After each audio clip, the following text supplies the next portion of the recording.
జై శ్రీరామ్. నా పేరు అరవింద్ రెడ్డి, భారతీయ జనతా పార్టీ జిల్లా ప్రధాన కార్యదర్శి, శ్రీశైలం నుండి ఈ వీడియో చేయబడుతుంది. ఈ వీడియో చేయడానికి సంబంధించినటువంటి విషయం ఈరోజు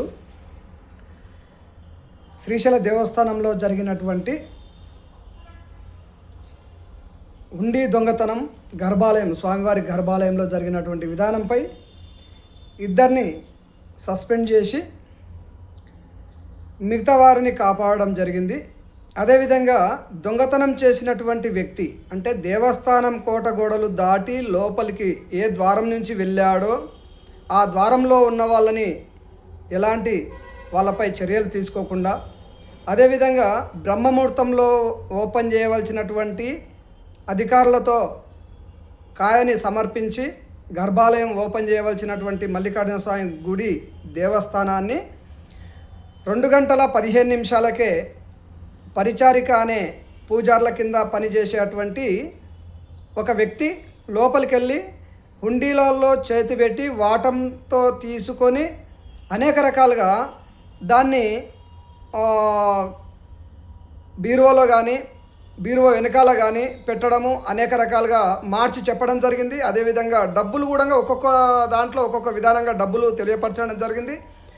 అదేవిధంగా పూజారి పైన కానీ ఎలాంటి చర్యలు తీసుకోలేదు.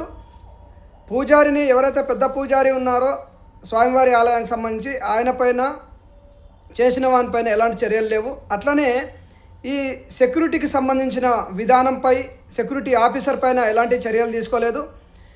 ఇక్కడ ప్రధానంగా సెక్యూరిటీ ఆఫీసర్ కానీ, ఈఓ గారు కానీ, పెద్ద పూజారి కానీ చేసిన వ్యక్తి, వీళ్ళ నలుగురికి సంబంధించినటువంటి సీరియస్ అయినటువంటి విషయం ఇది. ఈ వీడియో చేయడానికి కారణం ఏంటంటే, పై పెద్దల సూచనల మేరకు ఈ వీడియో చేస్తున్నాము. దీనిపై తక్షణము హైకోర్టులో ఒక పిటిషన్ వేస్తున్నాము. దీన్ని అనుసరించి 2 సార్లు వాట్సాప్ నోటీస్ ఇవ్వడం జరిగింది. పోస్టు ద్వారా కూడా దేవస్థానం ఈవో గారికి విషయం తెలియపరుస్తున్నాము. అదేవిధంగా ఈరోజు పై అధికారులకు ఫిర్యాదు చేసి, అట్లే డీజీపీ గారికి, ఎస్పీ గారికి కూడా ఫిర్యాదు చేసి, చేసిన వ్యక్తిని తప్పించకపోయాడని కూడా తెలియజేస్తున్నారు పోలీసు వాళ్ళు. మరి దీని మీద క్షేత్ర భద్రత 100కి 100 కోల్పోయినట్టుగా ఈ వీడియో ప్రకారంగా, వీడియో ముఖంగా తెలియపరుస్తున్నాను.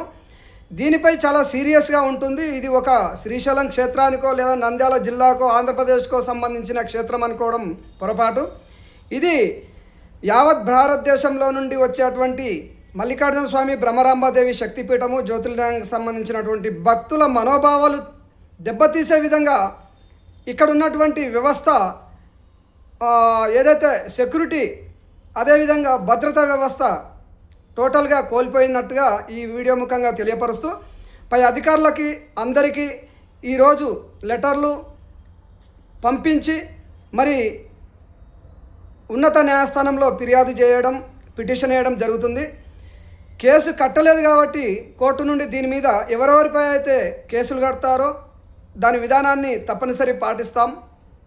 అదేవిధంగా భారతదేశంలో ఉన్నటువంటి, యావత్ భారతదేశం నుంచి వచ్చినటువంటి భక్తులు వాళ్ళ దర్శనార్థం కూడా ఆలోచించకుండా, వాళ్ళకు రూములు ఎలాంటివి ఇవ్వాలనేది ఆలోచించకుండా, వాళ్ళకు అనేక రకాలుగా క్షేత్రంలో ఇబ్బందులు ఉన్నాయి.